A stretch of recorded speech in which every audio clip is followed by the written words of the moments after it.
annual language proficiency test, and they are evaluated on that test every single year.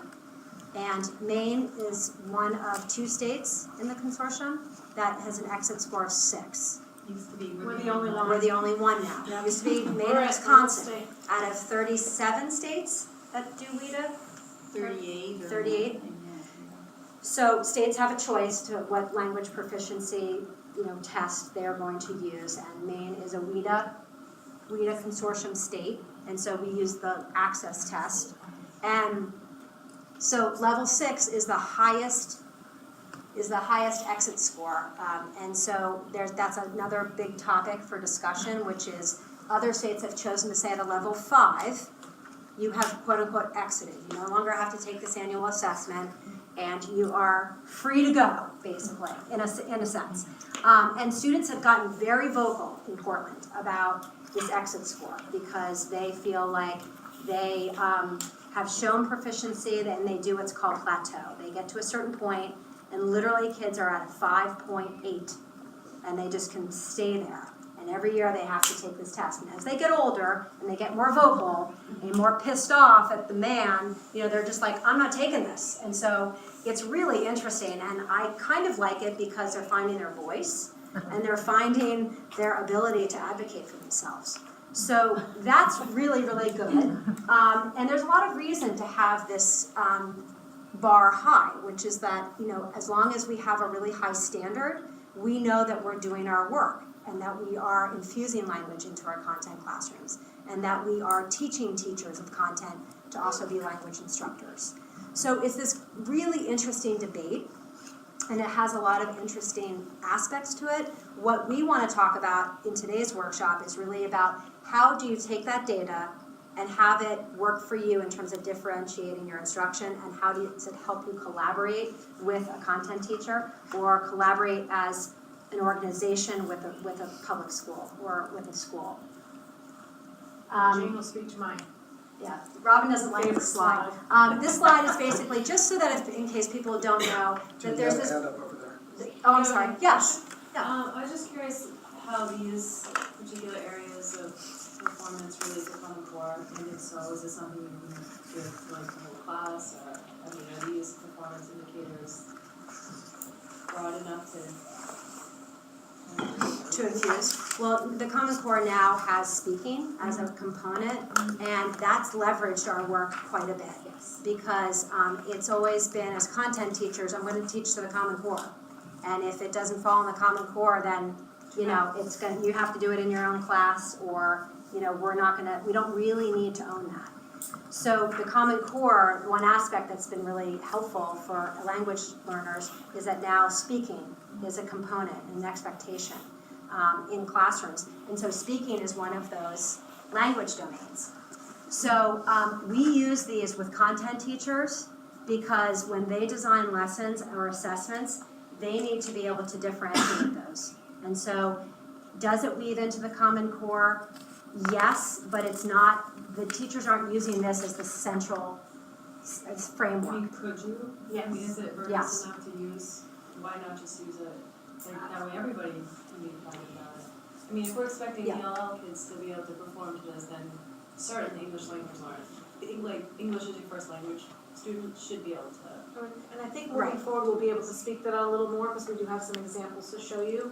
I do think it would need to be used in conjunction with something. I don't see it as being a standalone, but we can show you a little bit of the work and how we use it and how it could be best integrated, I think, in conjunction with content area and Common Core standards. Yes. I just have a very quick question. I'm not super familiar with these descriptors, but they don't change by grade level. They remain constant. So they're clustered. Yeah. So these are 6th through 8th grade, and there are 3 through 5th grade, and so they're clustered by grade levels. So we chose the 6th through 8 because that's what we're most familiar with. In your packet, there's a 3 through 5, because we weren't sure if there were 5th grade teachers here who kind of straddle that world. But these are really, these can-do descriptors are, I don't want to say they're vague, but they're a place to start, and they're a place to look at what a child can do. so that when you're looking at your own content standards and from the Common Core, you're able to say, all right, so how can I have this student write a compare and contrast essay when really all that they are able to do is label pictures and graphs at this point, or use single words. So, each of us has had that situation where it's like, here's the grade level standard, but this student we know will not meet that grade level standard because it's just where they are in their language acquisition trajectory. So no matter how hard we try, we're not going to get them to the grade level standard, even in a year, if you will. So this graph here is really important, and it's a little bit sobering because what it makes you think about is that when students enter into language, that bottom of that V really is talking about the linguistic complexity, forms and conventions, and vocabulary usage. They're very minute at that point. They're very specific. And so as students move through their language acquisition, those aspects of language become broader and more complex.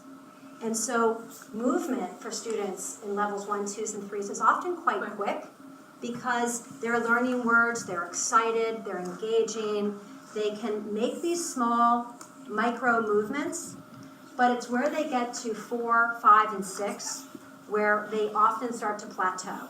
And language starts to get hard, linguistic complexity becomes more challenging, and the expectations of those students become more grade level, if you will, and that's hard for students.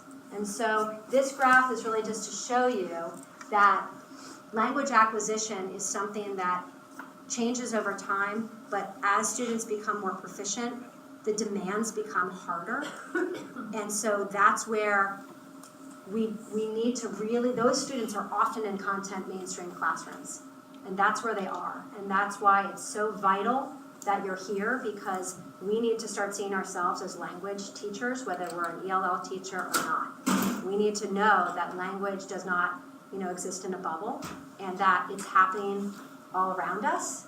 And so what's good for these ELL students, in fact, is good for all students, because they're all learning language. So by the time they get to middle school, everyone's learning meiosis for the first time. And they don't know what that word is, and they don't know how to use it. So they're all language learners in that way, and that's exciting, but it's also really important to recognize that there are some complexities here that we're going to start to look at with an example. And it's important to think of those language domains too within your classroom setting, the speaking, the reading, the listening, the writing.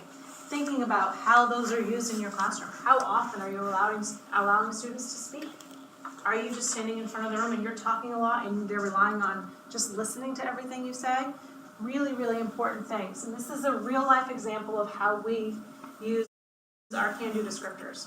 Every day, real time, we take our students, and at the beginning of the school year, we look at where they fall using our access information. So we place them on the can-do descriptors. And what you'll notice is, if you see somebody at a 3.4, we sort of move them into the next category. Because if they're a 3, and they're in that category, that's what they can do. We want to really see their teachers pushing them. We want to see them leveraging their use of speaking and reading and writing. We want to push them to that level 4. And so when we go about, we start designing curriculum with our teachers, and we start having these conversations with both teachers and students, so important. When kids understand what they're able to do in any given class, they then know the entry point, right? They know when to ask for help. They know what areas they need to focus on. Rather than saying, geez, your assignment's going to look very different than somebody else's assignment, the conversation becomes quite different. Your assignment's going to look different because this is what you're able to do right now. So it shouldn't be seen as a deficiency, but yet a continuum, right? A process. And so when we have these conversations with our teachers, we like to say, what do you recognize in your classes? How are you seeing these kids? What are you seeing them doing? And they start to have these aha moments. So when we sit and we plan and they're developing, and we give copies of these to all of our teachers, we pull them out when we meet with them. We ask them to consider them when they're planning their instruction, when they're planning their homework assignments, their assessments. We ask them to consider this. When it comes time to grade, let's take a look at what your activity may be based on the Common Core, right? What does it look like? What are you asking them to do? Are they able to do it? What is their access point, their entry point? And from there, how can we grade them? So it's never gonna necessarily look like what you're expecting your 6th grade mainstream class to do, but are they doing what they're able to do according to the can-do descriptor? And that's where our job as ELL teachers especially becomes so essential, is to have those conversations with those teachers. We're going to look at three examples of some students who are in your classroom. Okay, so you're a 5th grade teacher, and you've got this really exciting unit on deforestation, and you're really excited about it, and you're excited, and you want them to compare and contrast, and you want them to learn about erosion and you're just in forests, and you're just really excited about this. And then all of a sudden you're like, wow, I've got Marco. Marco is a level 1 student, and he's really, brand new. He's just showed up. And then you've got Julia, and Julia was born in the US, and she is a level 3 student. Now again, we're gonna ask you to be a little bit more discerning and saying, so she's a level 3, but if you look down at her access scores, you can see that in the 4 domains, they're different.